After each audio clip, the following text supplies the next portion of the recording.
And welcome back to my channel. I am Upasana Taneja. आज की video बहुत ही इम्पोर्टेंट होने वाली है क्योंकि इसमें हम बेसिस डिस्कस करने वाले हैं और बेसिस इस लीनियर अलजेब्रा वेक्टर स्पेसिस का बहुत ही इम्पोर्टेंट टॉपिक है। इसके हम आज कुछ प्रॉपर्टीज भी करेंगे, एग्जाम्पल भी करेंगे, प्रॉपर मीनिंग समझेंगे कि लीनियर स्पैन क्या होता है। ठीक है, तो आज हम फर्स्टली स्टार्ट कर रहे हैं कि फाइनाइटली जनरेटेड वेक्टर स्पेस क्या होता है। वेक्टर स्पेस अभी हमने पढ़ लिया है, लास्ट वीडियो में अभी हमने सब स्पेस नहीं पढ़ा है ना।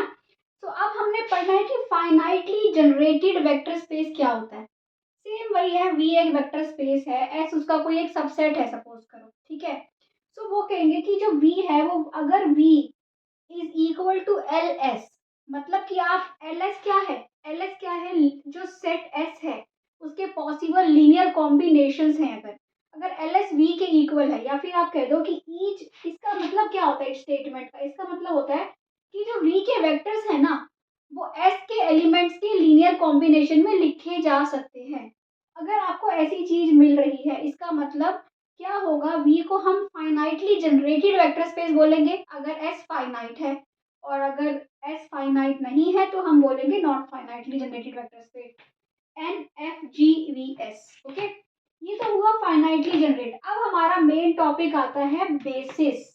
बेसिस को हम विद एग्जाम्पल अच्छे से देखेंगे। ठीक है, बेसिस क्या होता है, क्योंकि बहुत स्टूडेंट्स मुझे ये बोलते हैं कि उनको ये आप कर लेते हो, सबकी लीनियरली इंडिपेंडेंट प्रूव करना है, कर देते हो। ठीक है, फिर आपको ये कैसे, इसका मतलब क्या होता है, स्पान का मतलब क्या होता है कि ये इसको स्पैन करता है, ये पता होना बहुत ही इंपॉर्टेंट है। और ये मैं आज आपको एक एग्जाम्पल की हेल्प से बताऊंगी। ठीक है, तो देखो क्या है, let S is contained in V F. एक वी एफ एक वेक्टर स्पेस है, एस उसमें कंटेन्ड है, एक उसका सबसेट है। ठीक है, सो आप एस को क्या बोलोगे, एस बेसिस है, आपने चेक करना होगा, आपको दे रखा होगा एक सेट एस, आप चेक करोगे क्या वो बेसिस है कि नहीं है।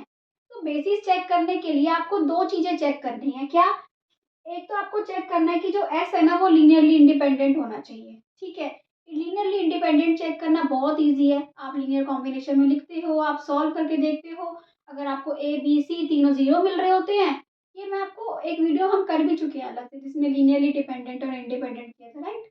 सो अगर आपको ए बी सी तीनों जीरो मिलते हैं तो लीनियरली इंडिपेंडेंट है। या फिर आप डिटर्मिनेंट बनाते हो, डिटर्मिनेंट अगर क्या आ रहा है, नॉट इक्वल टू जीरो आ रहा है, तो भी लीनियरली इंडिपेंडेंट है ना।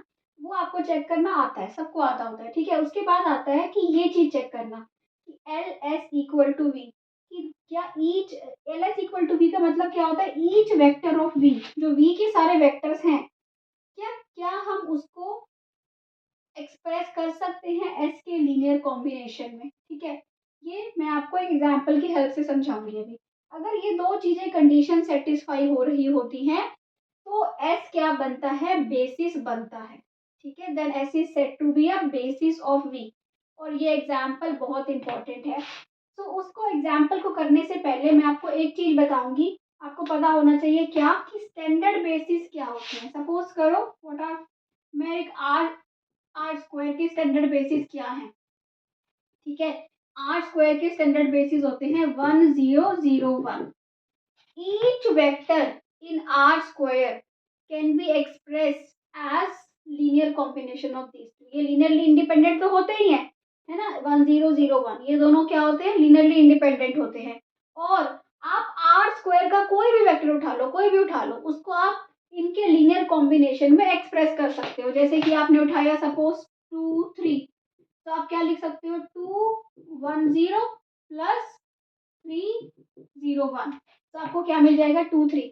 मतलब कि आप किसी भी वेक्टर को इन दो स्टैंडर्ड बेस, इन दोनों एलिमेंट्स के लीनियर कॉम्बिनेशन में लिख सकते हो।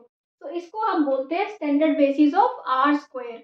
ऐसे ही 100 010 और 001, ये क्या होता है, ये आर क्यूब का स्टैंडर्ड बेसिस होता है, क्योंकि आर स्क्वायर आर क्यूब पे बहुत क्वेश्चंस आते हैं। ठीक है, ये आर क्यूब का स्टैंडर्ड बेसिस होता है। तो ये होते हैं स्टैंडर्ड बेसिस।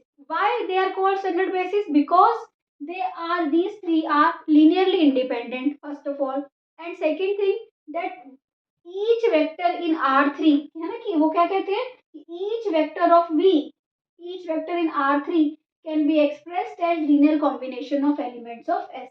इनके लीनियर कॉम्बिनेशन में एक्सप्रेस कर सकते हैं, राइट। तो अब हम देखेंगे एक एग्जाम्पल बेसिस का कि कैसे हम प्रूव करते हैं कि बेसिस क्या होता है ना। और अगर आपको कोई सेट एस दे रखा हो तो कैसे प्रूव करोगे कि वो बेसिस है, right. So come to that example now.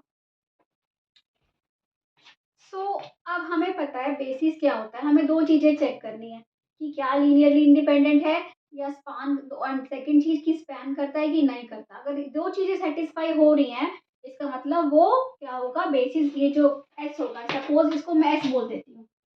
S क्या है, 100 110 एंड 111, है ना, यही है ना। अब मुझे एस को बेसिस प्रूव करना है तो फर्स्ट मैं प्रूव करती हूँ क्या ये स्पैन करता है कि नहीं करता। अब स्पैन का असली मतलब समझिए, किसमें, आर क्यूब में। आर क्यूब का कोई भी जनरल वेक्टर क्या होगा, है ना, कुछ भी हो सकता है ना, v1 v2 v3, मतलब कि 111 123 134, कुछ भी 235 2-3 7, कुछ भी हो सकता है ना। तो इन जनरल मैं क्या ले लेती हूँ, v1 v2 v3, ठीक है। स्पैन का मतलब समझिए अब कि क्या मैं इसको a ऑफ 100 लीनियर कॉम्बिनेशन में लिख रही हूँ 110 प्लस c111।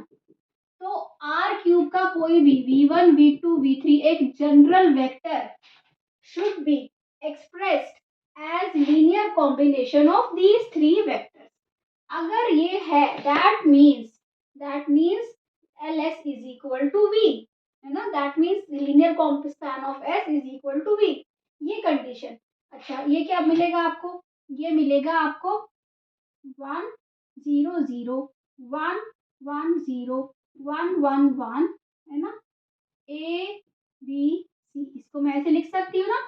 और ये आपका क्या हो गया, v1 v2 v3, राइट। ये इन आप क्या बन गया, A X is equal to B, right. इसका सोल्यूशन क्या होता है, x is equal to A inverse B.